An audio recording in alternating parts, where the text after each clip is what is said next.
Hello दोस्तों, मैं रविंद्र कुमार सैनी स्वागत करता हूं आपका अपने यूट्यूब चैनल सूर्य किरण पाठशाला में। दोस्तों, इस चैनल के ऊपर रीट 2000 प्री और मेंस की जो तैयारी है वो फ्री ऑफ कॉस्ट आपको करवाई जा रही है। मैं कुछ सब्जेक्ट ले रहा हूं जिनमें शिक्षा मनोविज्ञान एक सब्जेक्ट है। उसमें अधिगम की श्रृंखला में हम चल रहे थे। अधिगम के बारे में मैंने कुछ बेसिक वीडियो बना दिए जिसके अंदर अधिगम की परिभाषाएं और अधिगम के नियम कौन कौन से होते हैं उनके बारे में मैंने वीडियो बना के अपलोड कर दिए हैं। जिन्होंने वो वीडियो ना देखे तो पहले वो वीडियो देखें, उसके बाद में आगे की श्रृंखला आपको समझ में आएगी। अब देखिए, आज जो चर्चा कर रहे हैं वो है अधिगम के दृष्टिकोण। देखिए दोस्तों, अधिगम के सिद्धांत पढ़ने से पहले हमें जो मनोविज्ञानी थे जिनका सीधा संबंध अधिगम से था, उनका अधिगम से संबंधित किस प्रकार का दृष्टिकोण था, कि वो अधिगम के बारे में क्या सोचते थे, कि एग्जैक्टली अधिगम होता क्या है। तो अलग अलग मनोविज्ञानी अलग अलग प्रकार के दृष्टिकोण रखते थे, जिनमें से ये जो चार्ट बनाया आपके सामने, ये चार्ट आपको याद रखना है। इससे क्या है कि कुछ एग्जाम में कुछ क्वेश्चन इस तरीके से बनते हैं कि ऐसे पूछ लिया जाएगा कि चार ऑप्शन दे देगा आपको कि निर्मितवादी मनोविज्ञानी नहीं था।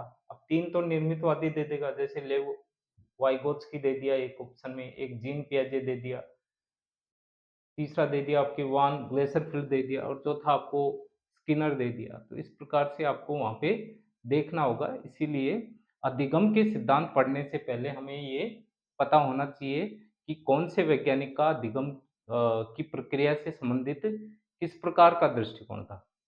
अब बात करते हैं कि अधिगम की के कौन-कौन से दृष्टिकोण थे जो मुख्य रूप से हैं। एक तो है अधिगम के लिए व्यवहारवादी दृष्टिकोण। ठीक है, अधिगम के लिए कैसा दृष्टिकोण? व्यवहारवादी दृष्टिकोण। कि ये व्यवहारवादी जो मनोविज्ञानी थे, अधिगम को मानते थे व्यवहार से जोड़कर, कि व्यवहार में जो परिवर्तन है वही क्या है, एक तरह से अधिगम है। लेकिन व्यवहारवादी जो हैं वो ये बोलते थे कि अधिगम के लिए वातावरण जो अधिगमकर्ता के चारों तरफ जो वातावरण होता है उसकी अहम भूमिका होती है अधिगम में। ये कौन कहते थे? व्यवहारवादी का कहते थे। तो व्यवहार वादी दृष्टिकोण का जो जनक है जेबी वॉटसन थे, ये आपको याद रखना है। कौन थे? जेबी वॉटसन। वॉटसन वे ही मनोवैज्ञानिक थे। इन्होंने एक बात बोली थी, मुझे कोई भी बच्चा दे दो, आप चाहोगे मैं वैसा बना दूंगा। अगर आप चाहोगे कि उसे बहुत विद्वान बनाना है तो मैं विद्वान बना दूंगा, अगर आपको लुटेरा या चोर बनाना है तो मैं लुटेरा या चोर बना दूंगा। ये जो स्टेटमेंट था ये किनका था? जेबी वॉटसन महोदय का। अब बताओ कि एक ही बच्चा जिसको ये चोर बना सकते हैं और या फिर लुटेरा बना सकते हैं या फिर उसको विद्वान बना सकते हैं। इसका मतलब व्यवहारवादियों का कहना क्या था कि अधिगम के लिए जो महत्वपूर्ण होता है वो है वातावरण। तो इन्होंने किसके ऊपर बल दिया? वातावरण पर बल दिया। अधिगमकर्ता के चारों तरफ वातावरण होता है, वो अधिगम के दर या अधिगम को प्रभावित करता है। ये किन्होंने बोला? व्यवहारवादियों ने बोला था ऐसा। ठीक है। इन्होंने अनुभव और प्रशिक्षण पर बल दिया था।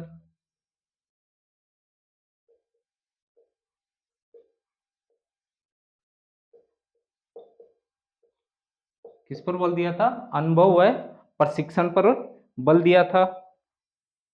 देखो, इन्होंने बोला कि कोई भी व्यक्ति अनुभव के द्वारा स्व अनुभवों के द्वारा व प्रशिक्षण के द्वारा सीख पाता है। ये किन्होंने बोला? व्यवहारवादियों ने बोला। तो व्यवहारवादियों ने बहुत बार पूछा जाता है कि सीखने का कौन सा दृष्टिकोण जो वातावरण पर सर्वाधिक बल देता है, तो वो कौन सा है? व्यवहारवादियों का दृष्टिकोण। ठीक है। अनुभव और प्रशिक्षण पर भी बल कौन देता है? व्यवहारवादी देते हैं। ठीक है। अब देखिए दोस्तों, ये उद्दीपन अनुक्रिया संबंध पर बल देते हैं। उद्दीपन अनुक्रिया संबंध पर बल, यानी कि उद्दीपन वह कारक जो किसी क्रिया को प्रेरित करता है, वो क्या कहलाता है? उद्दीपक कहलाता है। वह कारक जो किसी क्रिया को प्रारंभ करता है, ठीक है? या किसी क्रिया को प्रारंभ करने के लिए उत्तेजित करता है, वो क्या कहलाता है? उद्दीपक कहलाता है। तो इन्होंने क्या क्या कहा?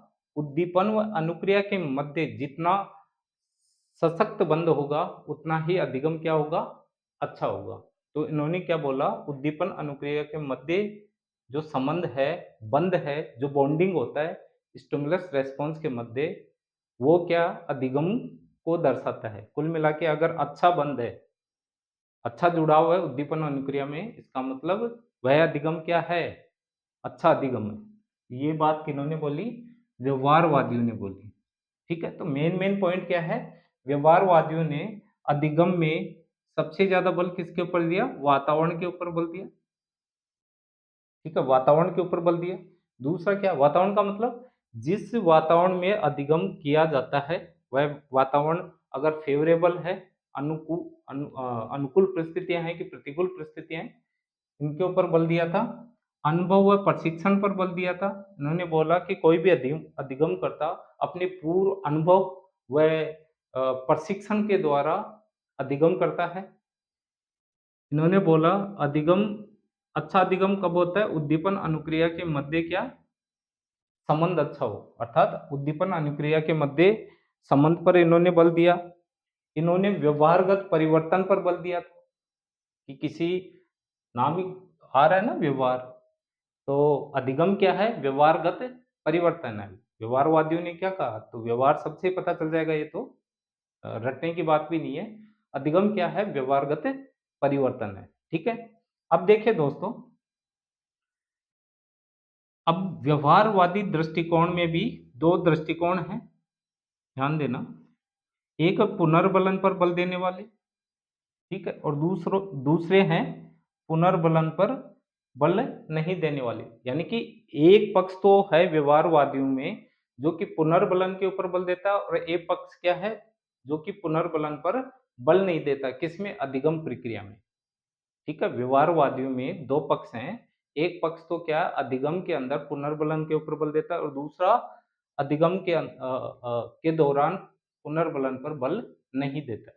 अब देखिए दोस्तों, पुनर्बलन पर बल देने वाले, पुनर्बलन क्या होता है? देखो, प्रबलन बोल दो या पुनर्बलन बोल दो, रेनफोर्समेंट बोलते हैं जिसे इंग्लिश के अंदर, कि एक तरह से प्रोत्साहन की तरह है, इंसेंटिव की तरह है। अगर आप कोई क्रिया सीख रहे हो और उससे आपको अगर संतुष्टि प्राप्त हो रही है, कुल मिला के संतुष्टि प्राप्त हो रही है, तो ये अ, आत्म पुनर्बलन हो गया। और वैसे बाहरी तौर पे अगर आप कोई कार्य कर रहे हो, किसी को अच्छा लगा, आपको पुरस्कार दे दिया उसने, तो वो क्या है? पुनर्बलन है। आपको पुरस्कार दे दिया, पैसा दे दिया, आपकी सराहना कर दी, प्रशंसा कर दी, तो ये क्या है? पुनर्बलन है। और दंड दे दिया, मान लो गलत कार्य किया, तो दंड भी क्या है? एक तरह से पुनर्बलन है। तो पुनर्बलन या प्रबलन सकारात्मक हो सकता है और नकारात्मक हो सकता है, जो कि आगे पढ़ेंगे। जो सिद्धांत आएंगे, प्रबलन का सिद्धांत है, सीएल हल ने दिया था, तो वो वहां पे डिस्कस करेंगे। लेकिन आपको ये पता होना चाहिए, व्यवहारवादियों के अंदर दो गुट थे, दो ग्रुप थे। एक ग्रुप तो क्या पुनर्बलन के ऊपर बल देता था। पुनर्बलन का मतलब होता है अधिगम की दर को बढ़ाने वाला बल, अधिगम की दर को बढ़ाने वाला बल, या अधिगम की दर को मंद करने वाला बल, पुनर्बलन ही है। अधिगम की दर को बढ़ा दे या अधिगम की दर को कम कर दे, वो पुनर्बलन है एक तरह से। जैसे प्रशंसा है, पुरस्कार है, ठीक है, ये आलोचना है, दंड है, ये सारे के सारे पुनर्बलन ही है। अब ध्यान देना, पुनर्बलन पर बल देने वाला जो ग्रुप है, उसमें कौन कौन से थे? आपके थॉर्नडाइक थे, ठीक है, ये याद रखना आपको। दूसरे थे बीएफ स्किनर थे। तीसरे जो थे पावलोव थे। चौथे थे सीएल हल। और पांचवे थे मिलर। आपको देखो इनको याद रखना पड़ेगा। एक दो बार आप इस वीडियो को रिपीट करके देख लोगे तो ये याद हो जाएगा। ये चार्ट कोई ज्यादा हार्ड नहीं है। आप थोड़ा सा, क्योंकि और वैसे भी इसको देखने के बाद में अधिगम के सिद्धांत पढ़ेंगे तो उनमें और भी डिटेल में आपको पता चल जाएगा। लेकिन आपको पहले ये जो क्लासिफिकेशन है ये पता होना चाहिए। अब देखिए, ये तो पहला ग्रुप था। अब व्यवहारवादियों में दूसरा ग्रुप कौन सा था? एक ऐसा ग्रुप भी था व्यवहारवादियों में जो कि पुनर्बलन के समर्थक नहीं थे। वो बोलते थे प्रशंसा, पुरस्कार, दंड इनसे कुछ नहीं होता। भाई सीखने की प्रक्रिया के ऊपर इनका प्रभाव नहीं पड़ता है। ये अपुनर्बलन पर आधारित दृष्टिकोण था। इसके समर्थक थे आपके वॉटसन, खुद जेबी वॉटसन थे। दूसरा गुथ्री और तीसरा एस्टल्स। ये तीन मनोविज्ञानी थे जो पुनर्बलन के समर्थक नहीं थे।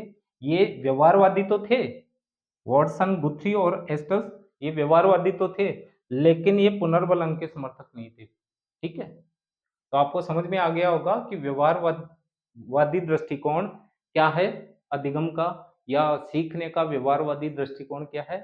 ऐसा दृष्टिकोण जो कि, या बोल सकते हैं व्यवहारवादी दृष्टिकोण रखने वाले जो मनोविज्ञानी हैं, वो अधिगम में वातावरण पर बल देते हैं कि भाई वातावरण की अहम भूमिका होती है अधिगम में। दूसरा अनुभव व प्रशिक्षण पर बल देते हैं कि कोई भी अधिगम करता अनुभव व प्रशिक्षण के द्वारा सीख पाता है। तीसरा है उद्दीपन अनुक्रिया के संबंध पर बल देते हैं, जैसा संबंध होगा वैसा ही अधिगम होगा। अगर उद्दीपन अनुक्रिया के मध्य अगर संबंध अच्छा है तो अधिगम भी अच्छा होगा। ठीक है, और व्यवहार में परिवर्तन पर बल देते थे। तो व्यवहार शब्द तो आया है ना, तो यहाँ पे रटने की आवश्यकता ही नहीं है कि व्यवहार पर परिवर्तन पर बल देने वाले अधिगम के अंदर कौन से दृष्टिकोण वाले मनोविज्ञानी थे? व्यवहारवादी थे। अब इसमें दो गुट हो गए, पुनर्बलन पर बल देने वाले और पुनर्बलन पर बल नहीं देने वाले। ये आपके सामने कंप्लीट हो गया। अब ध्यान देना दोस्तों, संज्ञानवादी, अगर बात करें संज्ञान की, कॉग्निशन की, संज्ञानवादी दृष्टिकोण रखने वाले, संज्ञान क्या होता है? ध्यान देना, संज्ञान जिसे इंग्लिश में कॉग्निशन कहा जाता है, इसके जो फादर ऑफ कॉग्निशन थे या संज्ञानवादी दृष्टिकोण के जो जनक थे वो जीन पियाजे थे। कौन थे? जीन पियाजे थे। अब ध्यान देना, संज्ञानवादी दृष्टिकोण रखने वाले जो मनोविज्ञानी ये मानते थे कि अधिगम में बोध या सूझ की आवश्यकता होती है। अधिगम में बोध या सूझ की आवश्यकता होती है। तो इन्होंने क्या कहा? अधिगम में बोध या सूझ की आवश्यकता होती है। बोध या सूझ पर बल, सूझ बोल सकते हो, इनसाइट, अंतर्दृष्टि, यानी कि समझ पर बल। कुल मिला के सूझ क्या है? समझ होगी, एक तरीके से अंडरस्टैंडिंग होगी। ठीक है, तो ये संज्ञानवादी दृष्टिकोण रखने वाले जो मनोविज्ञानी थे, ये बोध या अधिगम करता है कि बोध या सूझ पर बल देते थे कि अगर किसी अधिगम करता की सूझ या जो बोध है वो अच्छा है, तो वो क्या अच्छे से सीख पाता है। इन्होंने ये बात बोली। इन्होंने ये भी बोला कि मानसिक क्रियाओं पर बल दिया इन्होंने, या उच्च बोल सकते हैं, उच्च मानसिक क्रियाओं पर बल।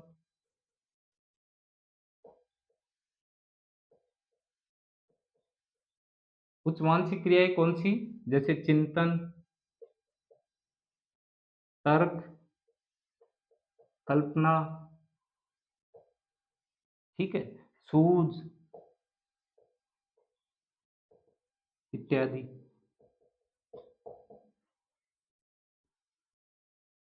या समस्या समाधान मान लो।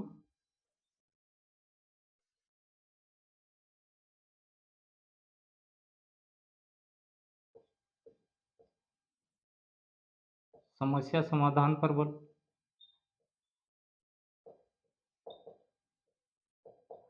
अब देखिए, संज्ञानवादी दृष्टिकोण रखने वाले मनोविज्ञानी क्या बोलते थे अधिगम क्या है? वो बोलते थे कि अधिगम में जो अधिगम करता है उसकी अ, उसका बौद्धिक स्तर कैसा है, अंडरस्टैंडिंग पावर कैसी है उसकी। बौद्धिक स्तर का मतलब उसकी अंडरस्टैंडिंग पावर कैसी है, वो भी उसके ऊपर उसकी लर्निंग पावर डिपेंड करती है। यानी कि अधिगम करता की बौद्धिक क्षमता या सूझ की क्षमता पर उसका अधिगम निर्भर करता है, ये संज्ञानवादी बोलते थे।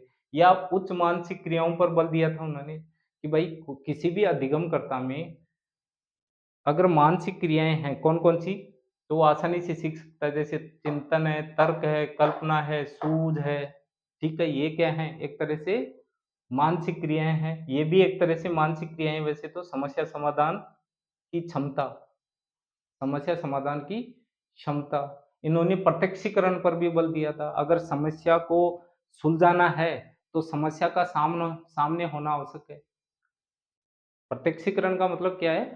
प्रत्यक्षीकरण का मतलब है या समस्या का प्रत्यक्षीकरण। तो इन्होंने प्रत्यक्षीकरण पर भी बल दिया था संज्ञानवादियों ने, कि अगर किसी समस्या को सुलझाना है तो समस्या का सामने होना आवश्यक है।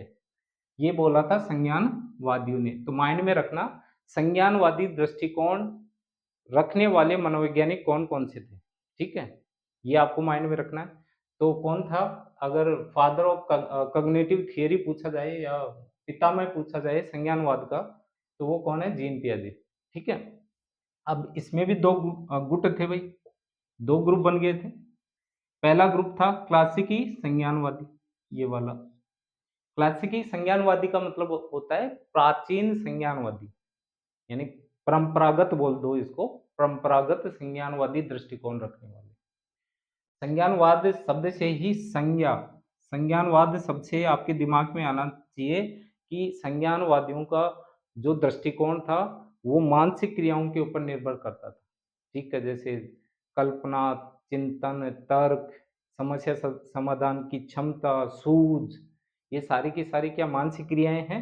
तो मानसिक क्रियाओं के ऊपर बल दिया संज्ञानवादियों ने।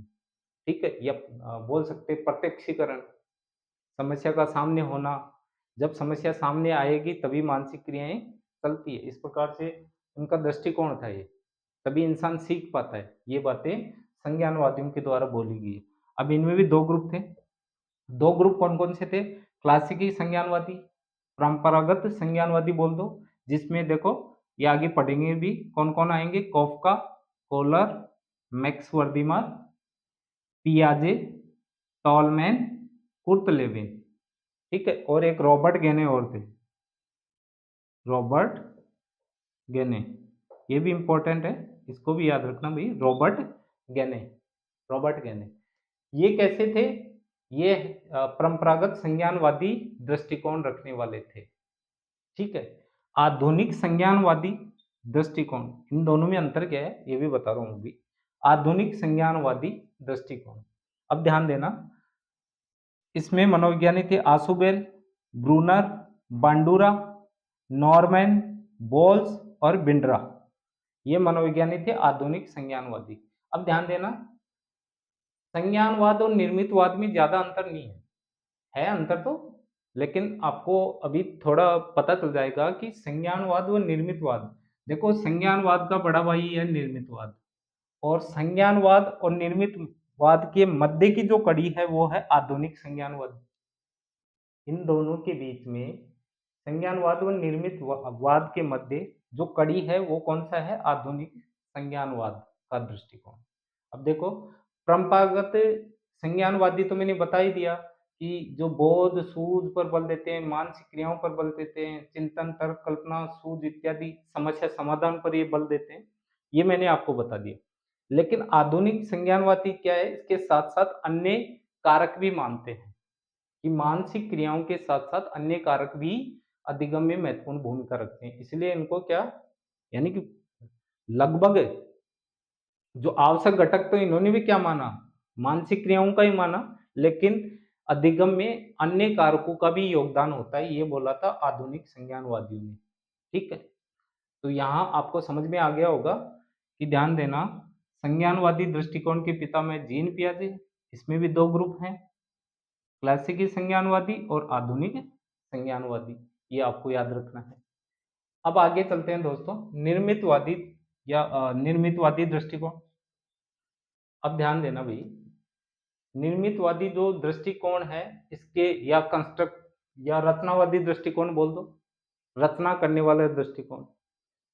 निर्मित यानी अ, बनाने वाला दृष्टिकोण, कोई नई विषय वस्तु या नए ज्ञान का निर्माण करना, ये इससे संबंध है। निर्मितवादी का मतलब क्या होता है? नए ज्ञान का निर्माण करना। तो ये निर्मितवादी दृष्टिकोण के पिता में वही जीन पियाजे थे आपके। कौन थे? जीन पियाजे, जिसे रचनावाद भी कहा जाता है। तो ध्यान देना, ये बोलते थे नवीन ज्ञान के निर्माण पर स्वतः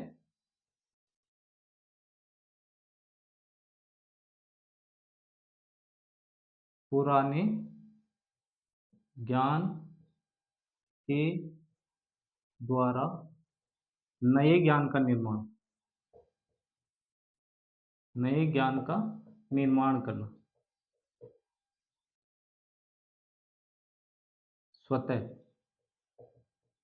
इस चीज को समझो, किसी अधिगमकर्ता में पुराना ज्ञान है और पुराने ज्ञान को वो लेकर नए अनुभवों को प्राप्त करते हुए, वो किसी अधिगमकर्ता में पुराना ज्ञान ज्ञान होता है जो सीखा हुआ होता है पहले से। तो कोई अधिगमकर्ता पुराने ज्ञान का उपयोग करते हुए नए अनुभवों को प्राप्त करते हुए नए ज्ञान का क्या करता है? निर्माण करता है, स्वतः करता है, मतलब खुद ही कर लेता है ऐसा अधिगमकर्ता। तो ये दृष्टिकोण क्या कहलाता है? निर्मितवादी दृष्टिकोण कहलाता है। कैसा दृष्टिकोण कहलाता है? निर्मितवादी दृष्टिकोण कहलाता है। यानी कि कोई भी अधिगमकर्ता या कोई विद्यार्थी मान लो, वो पुराने ज्ञान का उपयोग करते हुए नए अनुभवों को प्राप्त करता है और उसी के आधार पर स्वतः ही नए ज्ञान का निर्माण कर लेता है। वो क्या कहलाता है? निर्मितवादी या रचनावादी कहलाता है। ठीक है, ये दृष्टिकोण दिया था जीन पियाजे ने। वैसे इसके समर्थक और भी थे, जैसे जॉन डीवी है, ब्रूनर भी थे। ये वाले ब्रूनर थे ना, ये भी इसके समर्थक थे।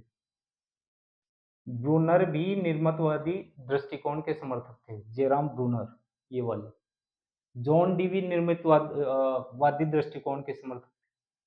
ठीक है, वाइगोत्स्की तो थे ही, इनका तो मेन आता है इसमें, और एक वान ग्लेसरफील्ड।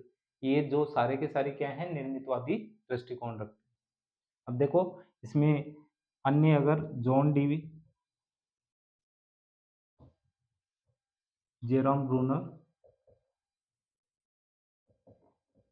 ये नाम भी इनके साथ याद रख लेना। जेरोम ब्रूनर मैंने बताया ना, आधुनिक संज्ञानवादी थे, लेकिन ये निर्मितवादी भी थे। इसीलिए तो आपको पूछे संज्ञानवादी दृष्टिकोण और निर्मितवादी दृष्टिकोण के मध्य योजक योजक जो कड़ी थी वो कौन सी थी? आधुनिक संज्ञानवादियों की कड़ी थी, जो मॉडर्न कॉग्निशन थियरी रखते थे। यानी कि सीखने में आधुनिक संज्ञान का के बारे में बताया उन्होंने। वो थे Ausubel, Bruner, Bandura, Norman, Bolles और बेंडर। ठीक है, वापस आते हैं निर्मितवाद के ऊपर। मैंने क्या बताया? पुराने ज्ञान के द्वारा पुराने ज्ञान के द्वारा नए ज्ञान का निर्माण करना स्वतः ही, वो क्या कहलाता है? निर्मितवाद कहलाता है। अब ध्यान देना, और अब इनमें अंतर भी बता दूंगा यहाँ पे कि इसमें भी कितने ग्रुप थे? तीन। तीन ग्रुप थे। एक तो था सामाजिक रचनावादी दृष्टिकोण रखने वाले, या अधिगम का आप बोल सकते हो सामाजिक रचनावादी दृष्टिकोण, या सामाजिक सांस्कृतिक रचनावादी।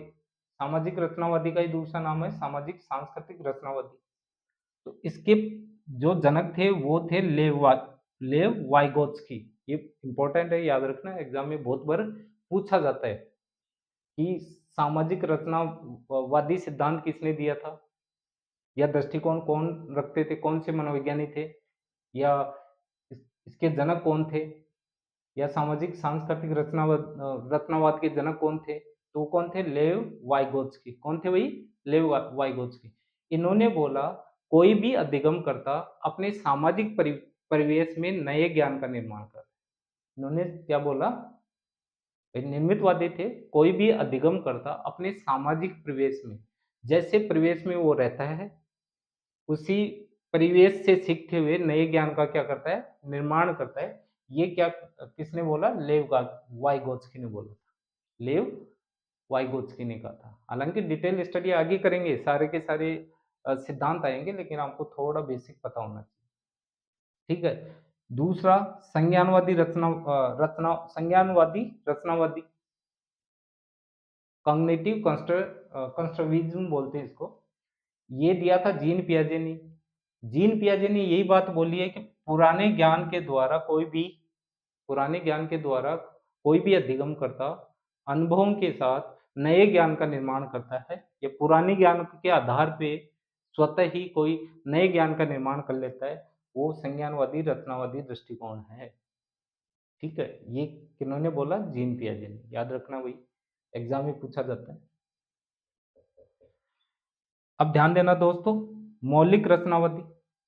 अब मौलिक रचनावादी क्या है? कि कुछ मौलिक रूप से ये मौलिक रचनावादी सिद्धांत क्या है? ये अन्वेषण इनमें काम में आता है कि नई चीज़ों की खोज करना जो पहले से है एग्ज़िस्ट नहीं करती हैं, पहले से अस्तित्व में नहीं है इस प्रकार से।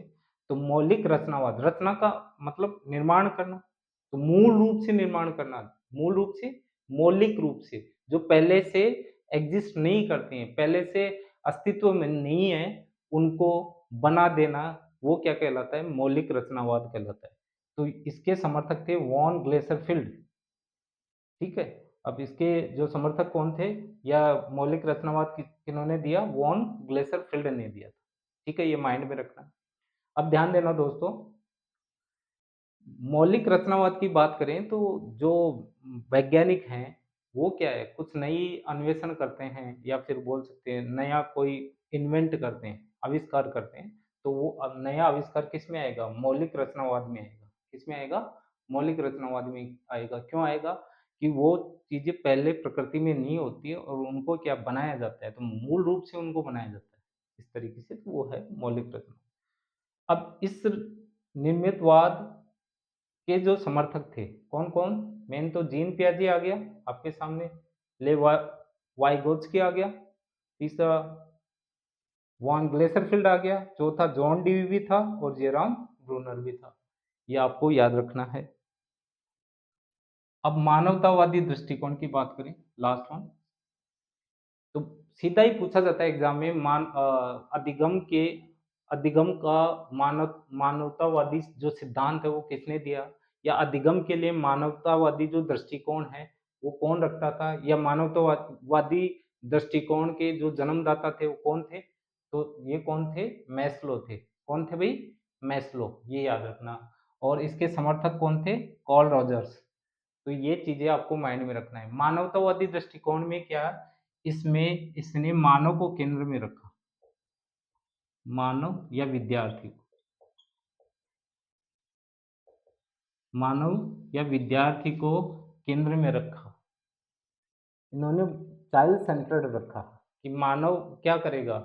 आत्म-सिद्धि को प्राप्त करेगा स्वतः क्रियाओं के द्वारा। किसको प्राप्त करता है? आत्म-सिद्धि के द्वारा, आत्म-सिद्धि को।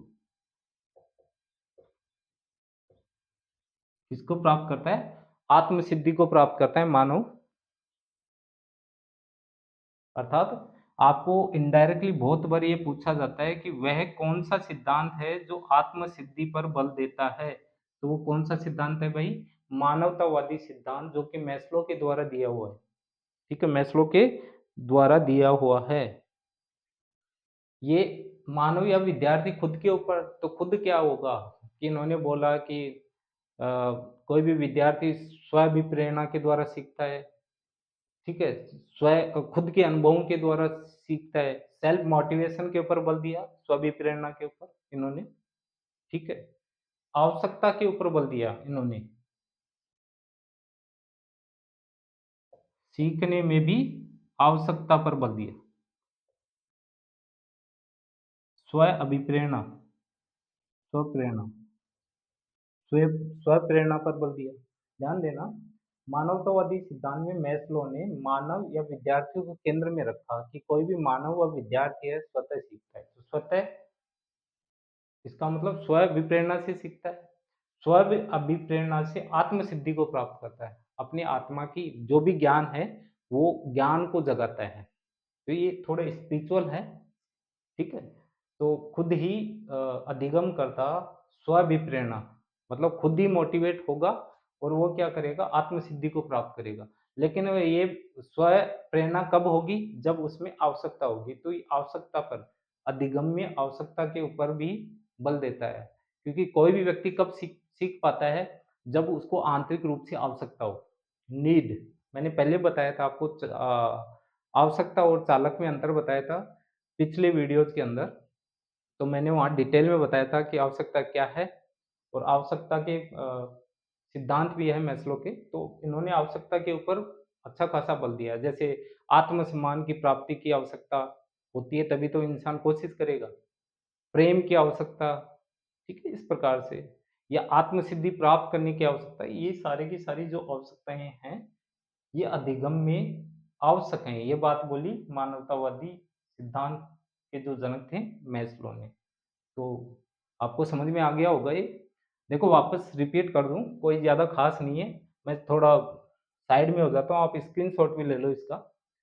तो स्क्रीनशॉट लेने का मतलब ये है कि आपको पता रहेगा कि कौन-कौन से मनोविज्ञानी कौन-सा दृष्टिकोण रखते हैं अधिगम में, जो कि आगे अधिगम के सिद्धांतों के रूप में आएँगे, वो अलग-अलग रूप से पढ़ेंगे। यहीं पर आपको इस तरीके से प्रश्न पूछ लेंगे घुमा-फिरा के कि निम्न में से या 4 ऑप्शन दे देगा, 3 ऑप्शन दे देगा कि निम्न में से व्यवहारवादी नहीं है।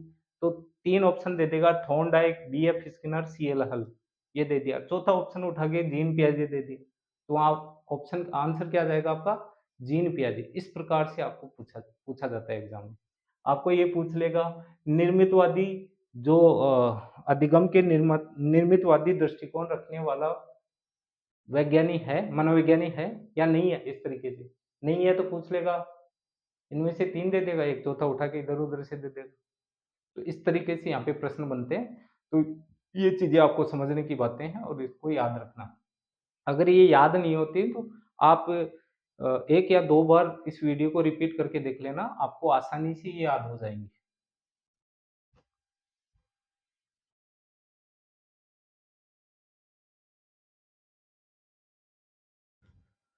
अब अब देखिए दोस्तों, हम शुरू करें अधिगम के सिद्धांत। तो मैंने दृष्टिकोण के आधार पे वर्गीकरण आपको पहले बता ही दिया। अब हम शुरू करें अधिगम के सिद्धांत, जिनमें अधिगम के व्यवहारवादी सिद्धांत हैं या अधिगम के लिए जो व्यवहारवादी जो दृष्टिकोण है, वो कौन-कौन से मनोविज्ञानी रखते थे, उनके कौन-कौन से सिद्धांत हैं, उनके बारे में हम चर्चा करने जा रहे हैं। तो देखिए, पहला जो जो सिद्धांत है व्यवहारवादी दृष्टिकोण में या अधिगम का व्यवहारवादी जो सिद्धांत है, फर्स्ट कौन-सा है? प्रयास एवं त्रुटि का सिद्धांत। प्रयास एवं त्रुटि का सिद्धांत, जिसे ट्रायल एंड एरर थियरी भी कहा जाता है। इसके जो प्रतिपादक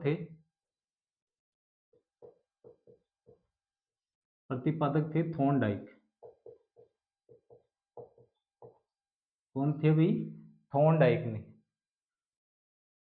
थॉर्नडाइक ने एक पुस्तक लिखी थी, एक बुक लिखी थी एनिमल इंटेलिजेंस।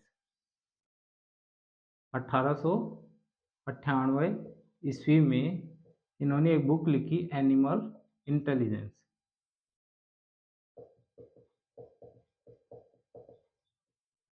एनिमल इंटेलिजेंस में इन्होंने ये सिद्धांत दिया था। अधिगम का कौन सा सिद्धांत दिया था इन्होंने? अधिगम का दिया था प्रयास एवं त्रुटि का सिद्धांत या ट्रायल एंड एरर थियरी कहा जाता है। ये थॉर्नडाइक ने 1898 ईस्वी में एनिमल इंटेलिजेंस नाम की एक बुक लिखी थी, उसमें दिया था। ठीक है? इन्होंने 10 दिन तक 10 दिन तक भूखी बिल्ली पर प्रयोग किया।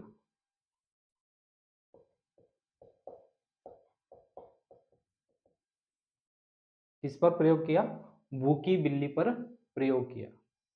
अब भूखी बिल्ली के प्रयोग में क्या है शुरुआत में कि जो चरणों की बात करें तो पहले हम प्रयोग समझ लेते हैं किस प्रकार से इन्होंने प्रयोग किया था। देखिए दोस्तों,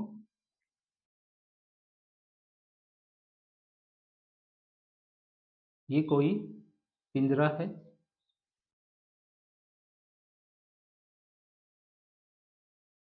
ठीक है?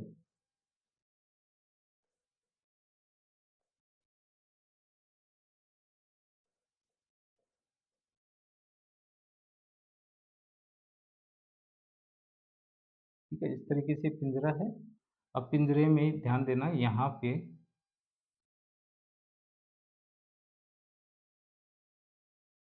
ये कोई दरवाजा है, गेट मान लो इसको।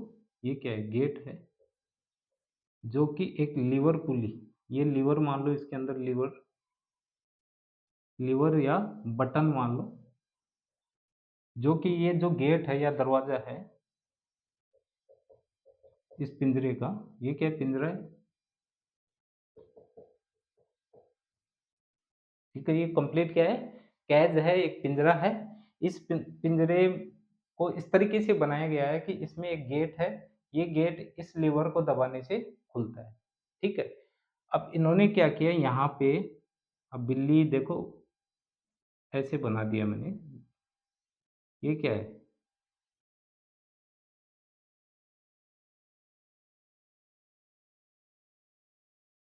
ये बिल्ली बन रहा है कि बिल्ला पता नहीं चल रहा मेरे को। ये बिल्ली है मान लो। मान लो, माना ये संख्या x है, वैसे मान लेना ये बिल्ली है। ये बिल्ली है इसके अंदर, और बिल्ली भी कैसी है? भूखी बिल्ली है।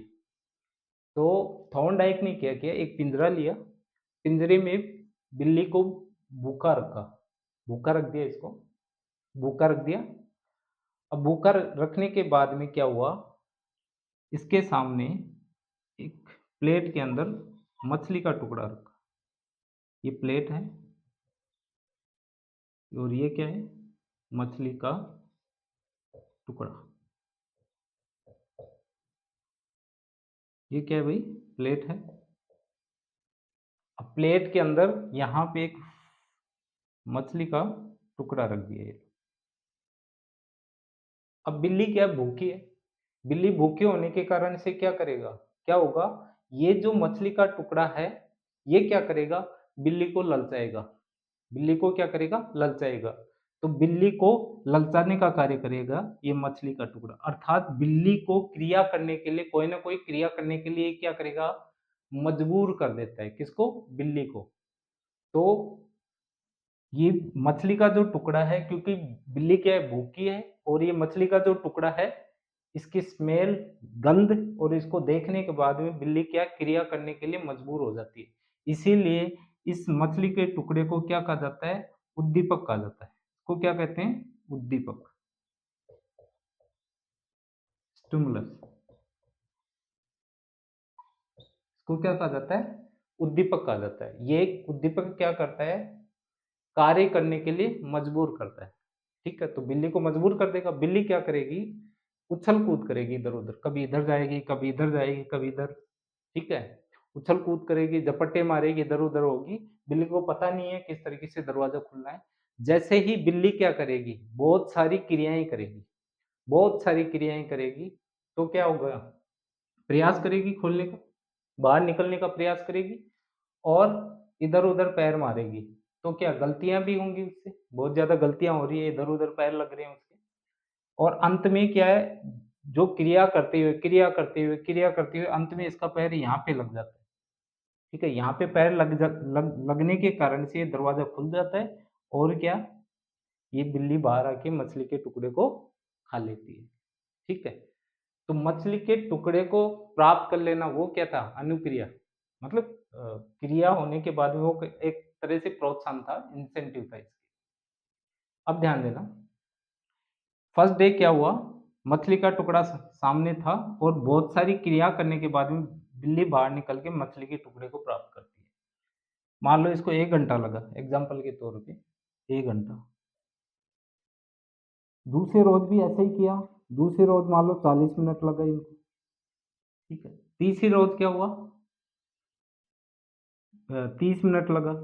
इस तरीके से चलते-चलते एक अवस्था ऐसी आ जाएगी कि बिल्ली क्या है, तुरंत आएगी, सीधा इस लीवर को दबा के और इस गेट को खोल के मछली के टुकड़े को प्राप्त कर लेगी। ये वही कौन-सी अवस्था आ जाएगी? अधिगम की अवस्था आ जाती है। यानी कि इसका जो अधिगम है, सीखने की जो प्रक्रिया है, वो पूर्ण हो जाती है। तो यह क्रिया इन्होंने कितने दिन तक दर्शाई? रिपीट की 10 दिन तक भूखी बिल्ली के ऊपर, और अंततः 10वें दिन बिल्ली सीधा लीवर दबा के बाहर निकल के मछली के टुकड़े को प्राप्त कर लेती है। अब ध्यान देना, शुरुआत में बिल्ली ने बहुत सारे प्रयास की, गलतियाँ हुई, उससे गलतियाँ हुई, त्रुटि हुई। भाई खुद ही तो प्रयास करी है, तो त्रुटियाँ हुई उससे, त्रुटि होगी, गलतियाँ हुई, ठीक है, प्रयास जारी रहा, और अंततः उसको प्राप्त कर लिया। इसीलिए इसको क्या कहा जाता है, इस सिद्धांत को प्रयास एवं त्रुटि का सिद्धांत कहा जाता है। अब ध्यान देना, अन्य नाम इसके कौन-कौन से पड़े? ये अन्य नाम भी आपको याद रखने हैं। यहीं पे समझना है, ये अन्य नाम कोई टफ नहीं है, ना ही डिफ़िकल्ट है। देखो समझने की कोशिश करो, हर सेम दुःख का सिद्धांत, ठीक है?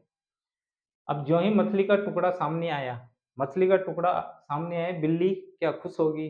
ठीक है, भोजन की गंध प्राप्त हुई, भूखी थी, खुशी का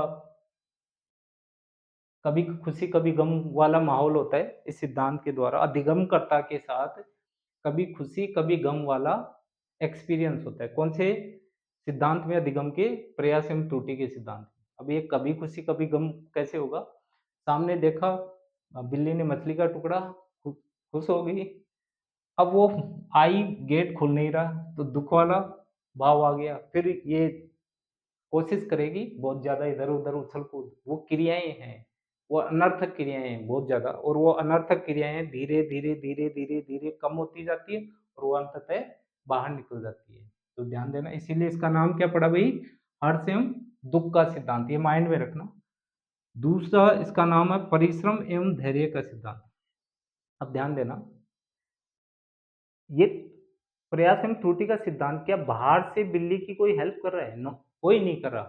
थॉर्नडाइक ने भी नहीं की। भाई तू बिल्ली तेरा काम देख, मैं तेरी कोई हेल्प नहीं करना चाहता। नहीं तो थॉर्नडाइक जाके इस लीवर को दबा देता। यहाँ तरस खा के चल बेटा बाहर निकल ले और खा ले, इस तरीके से। तो थॉर्नडाइक ने ऐसा कुछ नहीं किया। इसमें क्या है, थॉर्नडाइक ने ऑब्जर्व किया कि बिल्ली क्या परिश्रम करती है, लगातार परिश्रम, जब तक कि ये गेट ना खुल खुल जाए, इधर-उधर पैर मारती रहती है, लगातार परिश्रम करती रहती है, खुद ही, श्रम से, ठीक है? श्रम से और धैर्य, क्योंकि ये लंबा प्रोसेस है। ऐसे तो है नहीं कि बिल्ली को तुरंत पता चल गया था, 10वें दिन जाके पता चला था कि सीधा लीवर दबाने पर ये गेट खुलेगा, लेकिन पहले तो इसको पता ही नहीं था। तो यहाँ पे क्या धैर्य, तो ध्यान देना, इस यदि कोई अधिगमकर्ता को प्रयास एवं त्रुटि के सिद्धांत से कुछ सिखाया जाए, तो उसके अंदर परिश्रम और धैर्य का गुण विकसित हो जाता है। परिश्रम और धैर्य का गुण विकसित हो जाता है। इसीलिए इस सिद्धांत का नाम परिश्रम और धैर्य का सिद्धांत भी पड़ा। उद्दीपन अनुक्रिया सिद्धांत, ये मैंने बता ही दिया आपको। मछली का जो टुकड़ा है, इसको उद्दीपक के रूप में काम में लिया गया। उद्दीपक क्या होता है? वह कारक जो किसी क्रिया को करने के लिए प्रेरित या किसी क्रिया को होने के लिए प्रेरित करे, ठीक है? इंड्यूस करे। तो ये मछली का जो टुकड़ा है, बिल्ली को क्या क्रिया करने के लिए क्या कर देता है? मजबूर कर देता है। तो बिल्ली जो भी क्रिया करती है या उछल-कूद करती है, इधर-उधर पैर मारती है, वो क्या कहलाता है? अनुक्रिया। तो मछली का टुकड़ा उद्दीपन और बिल्ली के द्वारा की गई जो क्रिया है वो अनुक्रिया। यह होता है, इसीलिए इसको उद्दीपन अनुक्रिया सिद्धांत भी कहा जाता है। अब ध्यान देना, 10 पहले दिन तो उद्दीपन अनुक्रिया के मध्य कोई संबंध ही नहीं बन बन पा रहा था, लेकिन धीरे-धीरे वो संबंध उद्दीपन अनुक्रिया में संबंध गहरा होता जा रहा था। 10वें दिन क्या हुआ? उद्दीपन आया, सीधा लीवर को बिल्ली दबा के बाहर आ जाती है। इसका मतलब उद्दीपन अनुक्रिया के मध्य धीरे-धीरे क्या है? संबंध गहरा होता जाता है। तो ध्यान देना, प्रयास एवं त्रुटि का सिद्धांत में क्या होता है? धीरे-धीरे उद्दीपन अनुक्रिया में क्या होता है? गहरा संबंध होता जाता है, क्योंकि ये स्वतः सीखने की प्रक्रिया है और स्वतः सीखने की प्रक्रिया में क्या होता है? उद्दीपन व अनुक्रिया में धीरे-धीरे संबंध गहरा होता जाता है। तो ये याद रखना, इसलिए इसको उद्दीपन अनुक्रिया सिद्धांत कहा जाता है। आवर्ती का सिद्धांत, आवर्ती जानते हो ना? एक ही क्रिया को बार-बार रिपीट करना। तो बिल्ली क्या है, इधर-उधर उछल-कूद करती है ना, और ध्यान देना, एक ही क्रिया 10 दिन तक रेगुलर दर्शाई गई, तो ध्यान देना अधिगमकर्ता अगर कुछ सीखना चाहता है तो एक ही क्रिया को बार-बार, मतलब वैसी ही क्रियाएँ बार-बार रिपीट होती हैं, सेम क्रियाएँ, तो वो आवर्ती का सिद्धांत भी बन जाता है, फ्रीक्वेंसी थियरी, इसीलिए इसको आवर्ती का सिद्धांत भी कहा जाता है। बंध का सिद्धांत ध्यान देना, इसका नाम है, इसी को कहा जाता है बंध का सिद्धांत। उद्दीपन अनुक्रिया के मध्य बंध का बन जाना ही क्या कहलाता है? इस सिद्धांत के आधार पर अधिगम कहलाता है। उद्दीपन उद्दीपक अनुक्रिया के मध्य बंध का बन जाना क्या कहलाता है? अधिगम कहलाता है। इसीलिए इसको बंध का सिद्धांत भी कहा जाता है, याद रखना। आपके सामने ही है ना कि भाई फर्स्ट डे 1 घंटा लगा एग्जांपल के तौर पे, सेकंड डे 40, 30 ऐसे 20 मिनट, 15 मिनट, 1 मिनट, 50 सेकंड इस तरीके से, फिर अंत में वो तुरंत 10वें दिन लीवर को खोल के बाहर आ जाती है। इस प्रकार से ये क्या है, धीरे-धीरे उद्दीपन अनुक्रिया के मध्य जो बंध बनता है, वो बंध मजबूत होता जाता है। संबंधवाद का सिद्धांत, उद्दीपन अनुक्रिया के मध्य बंध बोल दो या संबंध बोल दो, एक ही बात है। उद्दीपन अनुक्रिया के मध्य अगर संबंध मजबूत होता है, तो सीखना उतना ही मजबूत होता है, इस सिद्धांत के आधार। योजनावाद का सिद्धांत कहलाता है। योजनावाद यानी कि स्वयं के द्वारा बनाई गई योजना, ठीक है? तो ये योजनावाद का सिद्धांत भी कहलाता है और इसी को बोला जाता है एसआर थियरी। अब देखो, अंग्रेजी में उद्दीपक को एस बोलते हैं, अनुक्रिया को क्या बोलते हैं? अनुक्रिया को रेस्पॉन्स बोलते हैं, ठीक है? इसको क्या कहा जाता है? रेस्पॉन्स।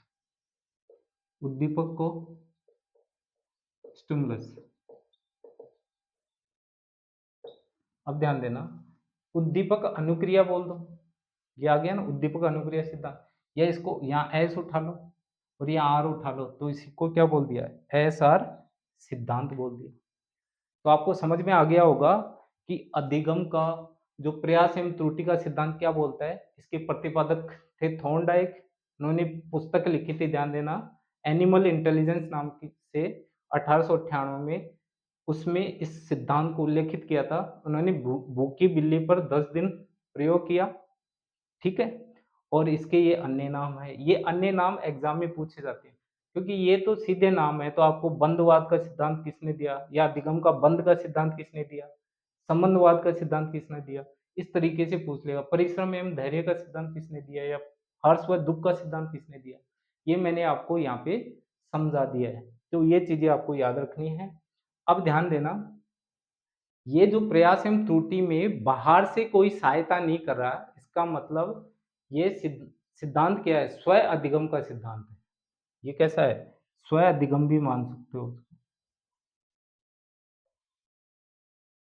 बाहर से कोई अन्य व्यक्ति सहायता नहीं करता, अधिगम करता, स्वयं ही अधिगम करता है।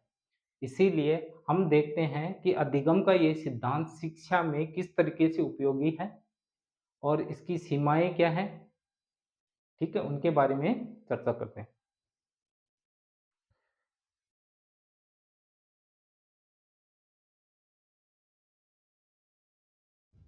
देखिए, प्रयास और जो त्रुटि का सिद्धांत है थॉर्नडाइक वाला, उसकी शिक्षा में क्या इंपॉर्टेंस है, क्या उपयोगिता है। तो ध्यान देना, सिद्धांत के अकॉर्डिंग आपको समझ में आ गया होगा कि ये सिद्धांत है ना, स्व अधिगम के ऊपर बल देता है। मैंने क्या कहा कि बिल्ली को पिंजरे में थॉर्नडाइक ने डाल दिया, लेकिन बिल्ली अंततः क्या, खुद के प्रयासों से ही बाहर निकलती है पिंजरे से, ठीक है? तो ध्यान देना, ये सिद्धांत क्या करता है, अगर अधिगमकर्ता के ऊपर ये सिद्धांत लागू किया जाए, तो ये किसके ऊपर बल देता है? स्व अधिगम, यानी कि सेल्फ स्टडी मान लो, सेल्फ स्टडी मान लो, स्व अधिगम द्वारा सीखने पर बल। कोई भी व्यक्ति खुद के प्रयासों के द्वारा सीखता है। ये सिद्धांत क्या कहता है, अगर कोई व्यक्ति में ये गुण अगर विकसित करना है कि उसको सीखना क्या है, खुद स्वयं के प्रयासों से सीखना है, तो वह कौन से सिद्धांत से सीख रहा है? प्रयास एवं त्रुटि का सिद्धांत, ठीक है?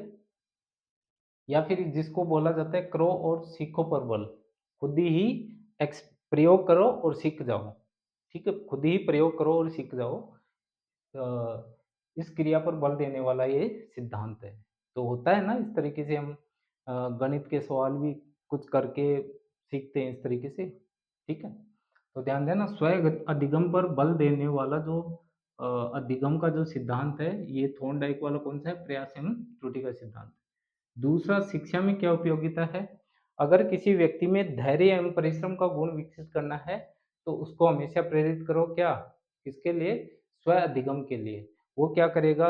उसको जैसे एग्जाम्पल के तौर पे गणित के 2 सवाल दे दिए और उसको बोला कि आप खुद ही प्रयास करो, चाहे आपको समय कितना भी लगे, वो प्रयास करता रहेगा।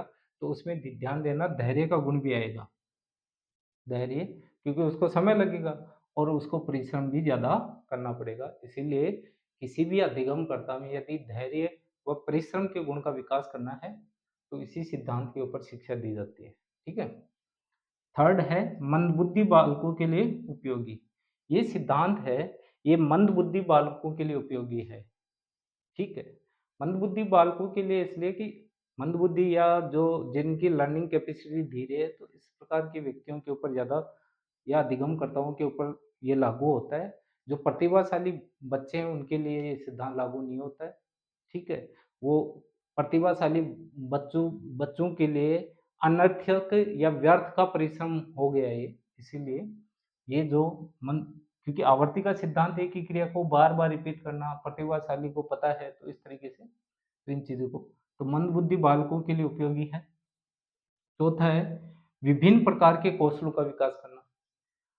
अब देखो कौशल, कोई भी स्किल्स डेवलपमेंट की बात करें, किसी अधिगमकर्ता या लर्नर के अंदर, तो वो किस तरीके से होगा? वो करके ही सीखता है ना। अब कौन-कौन सी चीज़ें? जैसे है लिखना, विभिन्न कौशल, एक एग्ज़ाम्पल के तौर पे आप सोच भी सकते हो। लेखन, लिखना सीखना, पढ़ना सीखना, खुद प्रयास करना पड़ेगा उसको, लिखने के लिए, पढ़ने के लिए, दौड़ने के लिए, चलने के लिए, ड्राइविंग सीखने के लिए, राइडिंग के लिए, आगे स्विमिंग आ गया, स्केटिंग आ गया। ये बहुत सारे ऐसे हैं जहाँ पे आप थोड़ा-सा दिमाग लगा के समझ सकते हो कि जहाँ पे खुद को अधिगमकर्ता को क्या करना पड़ रहा है, परिश्रम करना पड़ रहा है, ठीक है? वहाँ पे कौन-सा प्रयास एवं त्रुटि का सिद्धांत काम में आता है, ठीक है? अब फिफ्थ, अब ध्यान देना, गणित व विज्ञान व समाजशास्त्र विषयों के लिए उपयोगी।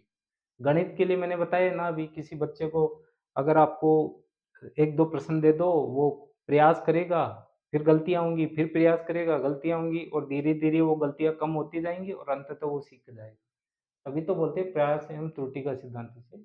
तो गणित विषय के लिए भी, विज्ञान विषय के लिए भी उपयोगी है और समाजशास्त्र के लिए भी। कि समाजशास्त्र में भी क्या है, समाज उपयोगी बातें हैं, जिनको भी प्रयास एवं त्रुटि के द्वारा आसानी से सीखा जा सकता है। ये इम्पोर्टेंट है, याद रखना, बहुत बार एग्ज़ाम में पूछा हुआ भी भाई। आर्क विज्ञान में आर्किमिडीज़ का सिद्धांत है, 10th क्लास में आपने भी पढ़ा होगा। आर्किमिडीज़ का जो बायएंसी फ़ोर्स का है, शायद उत्प्लावन बल का, तो आर्किमिडीज़ का जो सिद्धांत है, इसी पर आधारित है। तो ये बहुत बार एग्ज़ाम में पूछा हुआ है कि आर्किमिडीज़ का जो सिद्धांत है, वो अधिगम के कौन से सिद्धांत के ऊपर आधारित है? वो आधारित है प्रयास एवं त्रुटि के सिद्धांत के ऊपर। अब इसकी थोड़ी बहुत कुछ कमियाँ हैं, वो भी चर्चा कर लेते हैं कमियों के बारे में।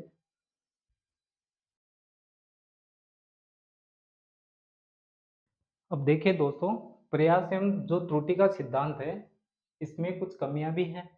वो कमियाँ ज़्यादा, ऐसे तो कमियाँ बहुत सारी हैं, अलग-अलग प्रकार की कमियाँ होती हैं। वो आप इस सिद्धांत को अभी पढ़े हो, तो वैसे ही सूझ के आधार पे कर सकते हो। लेकिन जो मेन-मेन एग्ज़ाम में पूछी जाती हैं, वो आपके सामने है कि ध्यान देना, फर्स्ट जो कमी इस सिद्धांत की, वो क्या है? व्यर्थ के प्रयत्नों पर बल।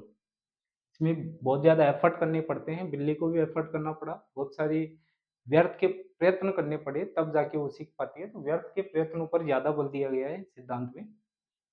दूसरा है सीखने में यांत्रिकता पर बल, ये इम्पोर्टेंट है, ये एग्ज़ाम में पूछा जाता है, अधिगम का वह कौन-सा सिद्धांत है, जिसमें यांत्रिकता पर बल दिया जाता है? यांत्रिकता का मतलब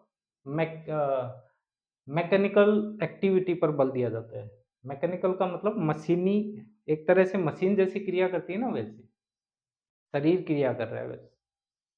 यहाँ क्या है, सिर्फ़ शरीर ज़्यादा क्रिया कर रहा है, जो मन है या मस्तिष्क है, जो मस्तिष्क है, उसकी क्रिया का क्या है, उसकी क्रिया की कमी होती है। इसीलिए यहाँ पे क्या है, चिंतन का अभाव होता है, ठीक है? थर्ड क्या है, बाह्य पुनर्बलन पर बल। तो बाह्य पुनर्बलन क्या था यहाँ पे? मछली का टुकड़ा। क्या था भई? मछली का टुकड़ा। बिल्ली को मछली का जो टुकड़ा है, वो प्राप्त हो जाता है अंततः। मछली का टुकड़ा प्राप्त हो जाता है, मतलब उसको भोजन मिल जाता है। ये बाहर से क्या, बाहर से ही एक मछली का टुकड़ा उसने एक उद्दीपक की तरह कार्य भी किया। उद्दीपक की तरह कार्य कैसे किया? जैसे ही वो प्लेट बाहर आई, उसको देख के बिल्ली क्या उछल-कूद करना, अर्थात अनुक्रिया करना प्रारंभ कर देती है। ज्यों ही वो इस तरीके से उछल कूद करके लीवर को दबा के बाहर निकलती है और उसको क्या है वो मछली का टुकड़ा खाने को मिल जाता है। तो एक तरह से क्या पुनर्बलन की तरह कार्य कर रहा है कि उसको एक प्रोत्साहन राशि के रूप में क्या मिल गया, मछली का टुकड़ा मिल गया। तो ये सिद्धांत भी क्या है, बाह्य पुनर्बलन के ऊपर बल देता है। बाहर से अगर किसी अधिगमकर्ता को बाहरी रूप से अगर किसी कार्य करना सीखने के लिए अगर उसको कोई प्रशंसा दी जा रही है या फिर उसको कोई बाहर से पुरस्कार दिया जा रहा है, रुपए, पैसा जो भी कुछ है, तो ये बाह्य पुनर्बलन के रूप में होता है। बात करते हैं 4 प्रतिभाशाली बच्चों के लिए अनुपयोगी। जो प्रतिभाशाली स्टूडेंट होते हैं, उनके लिए ये सिद्धांत अनुपयोगी है क्योंकि जो जीनियस होता है, वो व्यर्थ के प्रयास नहीं करेगा, ठीक है? तो इसीलिए उनके लिए अनुपयोगी है। तो ये आपका व्यवहारवादियों में पहला जो सिद्धांत था थॉर्नडाइक का प्रयास एवं त्रुटि का सिद्धांत, ट्रायल एंड एरर जो थियरी वो कंप्लीट हो चुकी है दोस्तों। अब आगे बढ़ते जाएँगे इसी के अंदर व्यवहारवादियों में फिर संज्ञानवादी जो सिद्धांत है उनके बारे में अधिगम के वो पढ़ेंगे, उसके बाद में निर्मितवादियों के सिद्धांत वो पढ़ेंगे और लास्ट में मानवतावादी सिद्धांत के बारे में चर्चा करेंगे। ध्यान देना दोस्तों बहुत सारे क्वेश्चंस इसी में से बनते हैं, लेकिन आप सही तरीके से इनको पढ़ोगे, समझ के साथ अगर पढ़ोगे तो कोई भी प्रश्न गलत नहीं होगा, ये मेरा वादा है। अब आगे जो भी चर्चा करेंगे नेक्स्ट वीडियो में, तब तक के लिए दोस्तों जय हिंद, जय भारत।